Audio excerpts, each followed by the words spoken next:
So, can I say names? Yeah, say names. Okay, so now I saw in the comments he said we're not doing a deed of trust. That's malpractice. Yeah, and I took that as that's a harsh comment to make. You have people, and again, big gurus out there that talk about. So being huge advocate of sub-twos, right? Love sub-twos. So whenever time I see something pops up, I was like, that's interesting. And from what I saw is someone said, tell the seller or tell something or pitch it this way where it's a non-qualified assumption. And I'm thinking to myself, a non-qualified assumption. And then as I'm looking, I see Allison Tipton, feedback. And I see another person, feedback. So what are we talking about here? What's going on? So Alan, super respectful. He knows what he's talking about for the most part, right? He knows what he's doing. When he does subject twos and closes them, he essentially is now drafting all the documents as a non-qualified assumption. Okay. And I think the disconnect, at least for me, and the confusion comes in because if you as a buyer aren't wanting to assume the mortgage, whether going through the lender as a qualified assumption or a non-qualified, you're wanting to do a subject to, right? Right. But you have these people who are now going into these deals and he's just doing the paperwork like that, which is fine because you can do that. What do you mean he's doing the paperwork? What is the paperwork titled?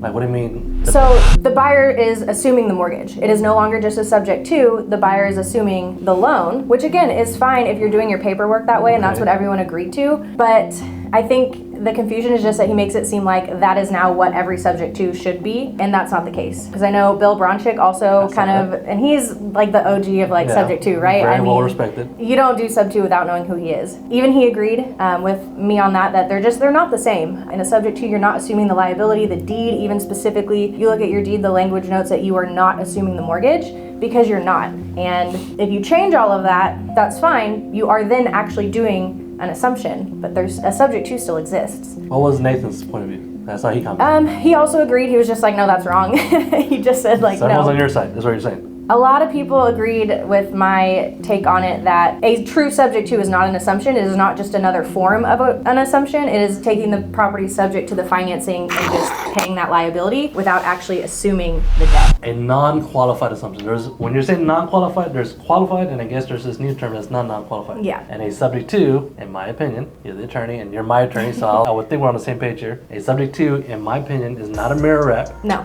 It's not, what was the other term they were using? A mirror wrap or exact copy or exact like an exact wrap? Exact wrap, mirror wrap. It's not exact wrap, mirror wrap. A subject to is, hey, I'll take over your payments with no deed of trust. Now I saw in the comments, he said we're not doing a deed of trust, that's malpractice. Yeah, and I took that as that's a harsh comment to make because you're literally now claiming that anyone else doing these not the way you're doing it is essentially committing malpractice, and that's not the case because nothing we're doing is illegal or misrepresenting to anybody or anything that could constitute malpractice. So that was mildly offensive.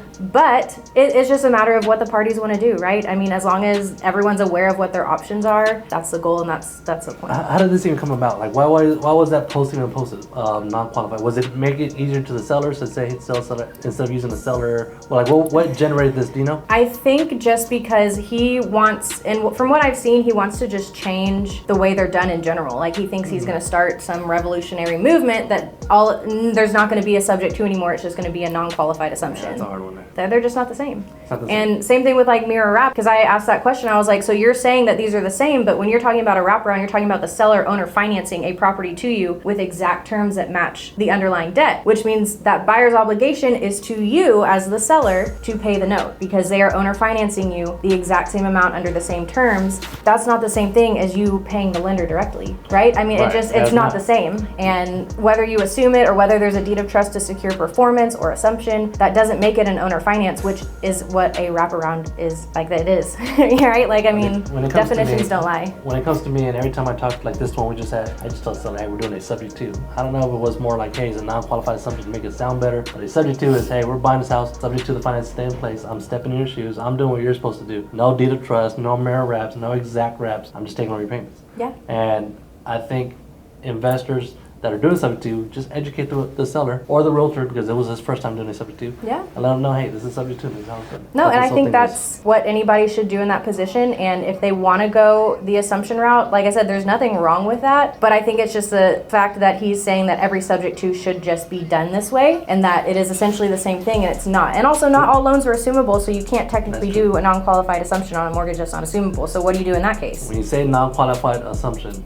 that still means you're assuming. Yes, it You're just not qualifying means. for it. Versus an assumption, we are qualifying, and a substitute is not an assumption. And I think the biggest confusion is just that he is drafting the paperwork as an assumption. And I think that's just where it gets confusing, because you as an investor, if you're not intending to do anything as an assumption and you want to just take it sub 2, you don't want to assume the mortgage, he's just going to throw that out there and change it all, and it's you're now doing an assumption. Which I don't want to do. Which you don't want to do. So like you're never going to close with him, which is fine. Because you have me.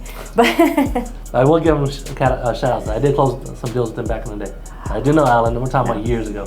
If I can remember. No, and I have like no. 6-7 years ago from what I remember. Yeah, he's cool dude. he knows when what he's I saw doing. that post, I was like, it's a little different. So, A lot of experience, but there's just that's gonna point of contention. Now, what about the new guys who say, I want to start doing sub 2s, and I hear Tipton Law Firm says this, and Alan says this. Well, who's the right one? What do I do? I know. I don't know. They kind of have to do their own research. But I think that also goes to say there's also, people out there who teach these that also teach things vastly different than how I close them. You have people, and again, big gurus out there that talk about on their contract they have buyers check off that it's a mirror wrap every single time, but no one's intending to secure anything, do anything like that, but they check it off on the contract every time because that's just what this person taught them to do. It's just going to be a matter of determining what it is you're actually wanting to do, doing your own research, figuring out how you want to do these transactions, and then figuring out who works best with you for that goal.